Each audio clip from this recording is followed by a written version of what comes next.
Salut les abonnés. Je vais traverser tout ce parcours donc génial passe de jeu étape gratuitement. Go. Présenté par Juliette Clévet. C'est sur France 24, france24.com et en version intégrale sur la chaîne YouTube de l'émission.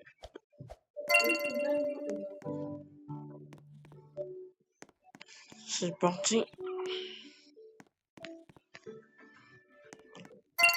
Je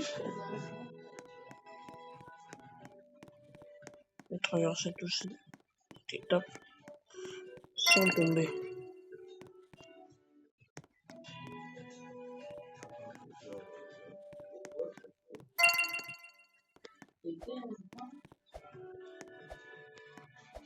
Allez.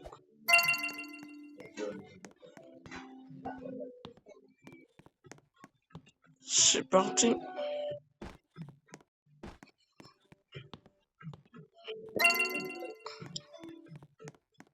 Oui. J'y vais. Pas abandonner, hein.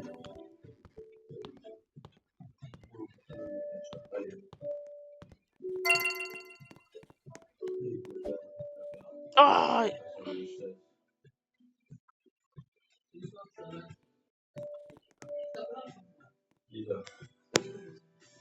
Merde.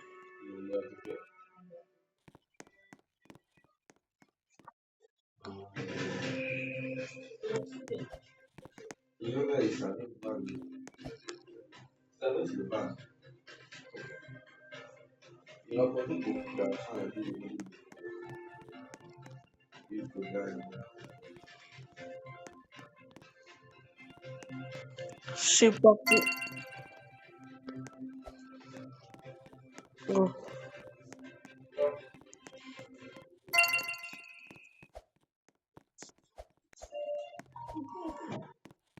Bonjour à tous, vous allez retrouver dans la suite de l'édition de la nuit tout de suite les titres de votre journal.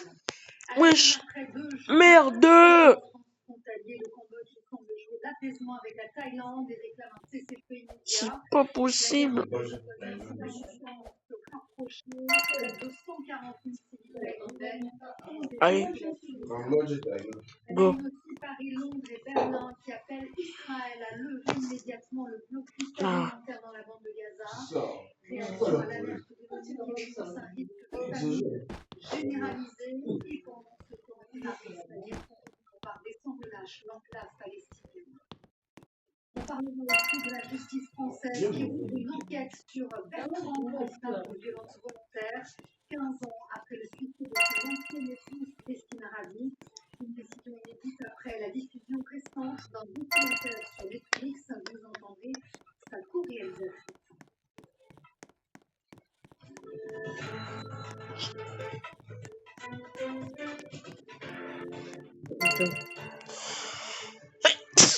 C'est dur.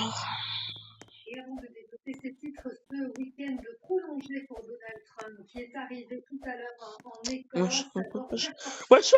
Ah. Un voyage de 5 jours pour allier travail et plaisir, mais tout d'abord le plaisir, puisque le président américain s'est déjà rendu à Thornbury, dont là, avec mon truc va arriver, mais en place. La Commission européenne sur la vente norvégienne. Elle se rend en Écosse pour parler guerre commerciale. Le 1er août se rapproche. C'est la date butoir pour l'entrée en vigueur de droits de douane de 30% avec l'Union européenne. On va justement écouter à ce propos Donald Trump. C'était tout à l'heure. Avec l'Union européenne, je pense que c'est du 50-50. Quels sont les points bloquants? Eh bien, je ne vais pas vous le dire. Mais c'est compliqué, wesh. Vous ne voulez pas entendre ça. C'est dur. Cette question maintenant, va-t-on éviter la guerre C'est trop dur. La Thaïlande et le Cambodge discutent d'une réunion d'urgence du Conseil de sécurité de l'ONU. Phnom Penh a réclamé une cessez-le-feu immédiat inconditionnel.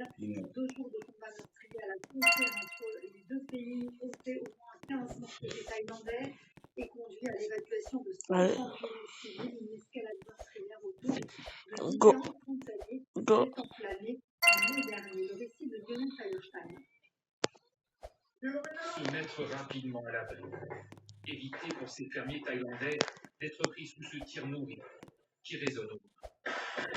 La frontière avec le Cambodge est le J'aime théâtre pas de ça. nombreux affrontements au sol et dans les airs. Ils ont déjà fait plus d'une quinzaine de victimes civiles et des dizaines de C'est blessés en pas. Thaïlande, Aïe, affirment les autorités. aïe. Les forces cambodgiennes continuent d'utiliser des armes Ah. importées. Allez, Les réveille. États Je me réveille là. humanitaire. Moi, je dors maintenant. De son côté, le Cambodge ne fait état que d'un mort et de quelques blessés civils, mais les habitants commencent à fuir. Au cœur du conflit, cette frontière tracée lors de la colonisation française est contestée depuis par les deux pays. Elle a provoqué plusieurs accrochages violents dans le passé. J'avais tellement peur, je tremblais tellement, je n'ai rien emporté. En Thaïlande, des dizaines d'habitations et des bâtiments, notamment un hôpital, ont déjà été détruits. Les autorités ont fait évacuer 138 000 personnes. J'ai eu peur. Maintenant, nous avons fait nos bagages et sommes prêts à partir comme eux, mais nous ne savons toujours pas où aller. Face à cet exode massif, des dizaines de gymnases et universités ont été C'est parti. transformés en hôtels de fortune. Je m'apprêtais à étendre le linge quand j'ai entendu une forte détonation. J'ai appelé ma sœur, puis notre voisin a hurlé. Ils ont commencé à tirer. Alors, tout le monde a pris ses affaires. La Thaïlande a prévenu ces Ah, non, attaques tout ça, pourraient je dégénérer pense en pas. guerre ouverte si la solution diplomatique n'aboutit pas. Je vais vous expliquer le jeu. Oh, Maintenant, nous sommes de la bande parce de qu'il y Gaza au avait plein lendemain de d'arcs-en-ciel. l'annonce par Emmanuel Macron de la Plein reconnaissance en d'arcs-en-ciel, non? septembre prochain d'un État C'est que c'est palestinien. transparent. Une approche Là, il faut lointaine faire des très zones attention. revanche que vendredi donc, le Ah, gouvernement ah, n'autorisait pas à court terme pour ces États.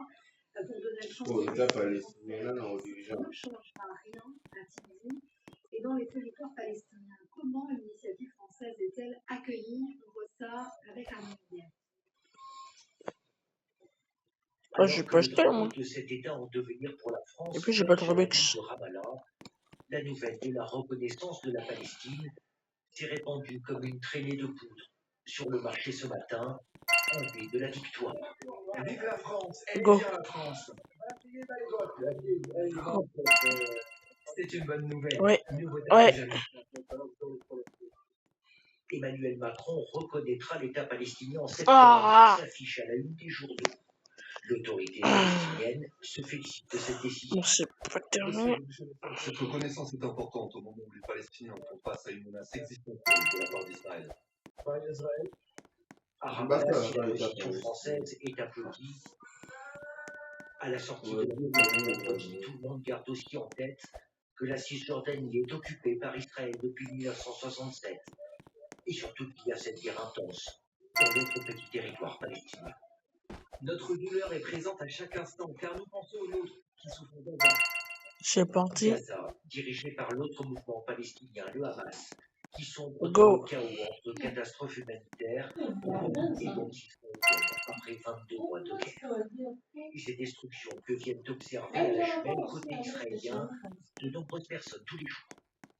À l'instar de leur gouvernement, ils s'indignent de la décision française car selon eux, elle ne fait que récompenser le terrorisme et le massacre du 7 octobre. Je me sens totalement trahi par les pays européens. J'espère que d'autres ne suivront pas l'exemple de Macron. Mais dans le fond, C'est le gouvernement parti. israélien et la majorité de la population refusent une solution à deux États. Je pense que le président Macron ne réfléchit pas avant de parler. Et Mais je ne crois Macron pas a que le raison. monde s'intéresse à un État palestinien. La position française semble faire ici en Israël l'unanimité contre elle.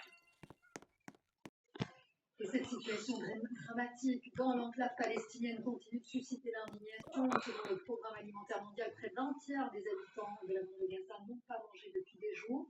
Alors pour dénoncer cette réalité, les opinions employées montent au créneau ce vendredi un peu partout en Europe, mais aussi dans la région. Manifestations de privation orchestrée, disent-ils, par Israël. Organisée à Londres avec des casseroles, notamment devant Oh, Downing Street, manifestation aussi à j'ai Paris, fait sur les découper. des Invalides, une manifestation tous les Ouais, 14 j'ai jours. sauté là. Dans les pays voisins, je vous disais, au Liban, C'est pas possible, je me suis découpé là. Je me suis fait break.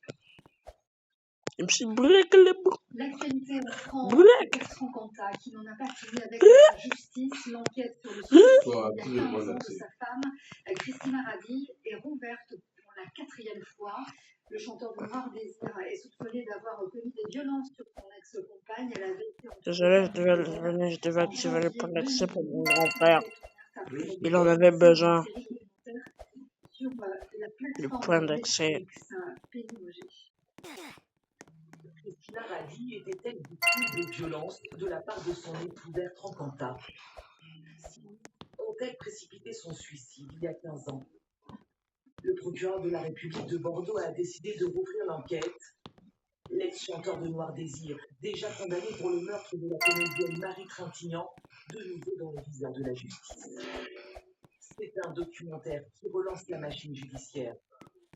Il révèle notamment pour la première fois l'existence d'un dossier médical au nom de Christina Radi, ouvert après une admission aux urgences pour de graves blessures. Christina Radi semble-t-il venue faire constater des traces de violence subies par son compagnon. Ouais, j'ai réussi. Du cuir chevelu, des hématomes, voilà, des choses pour décoller du cuir chevelu. Au revoir les abonnés, c'est terminé. Donc ça, c'est un élément nouveau. La justice en avait pas connaissance. Un élément qui vient s'ajouter à d'autres témoignages accablants, comme celui de Claudia, la jeune fille au père engagée par le couple pour garder leurs 2 enfants. Je pouvais sentir la tension croître de semaine en semaine entre Christina et lui. L'atmosphère est devenue toxique et inquiétante. Ils se disputaient de plus en plus et toujours plus violemment. Par 4 fois pourtant, le dossier entourant le suicide de Christina Radi a été classé sans suite.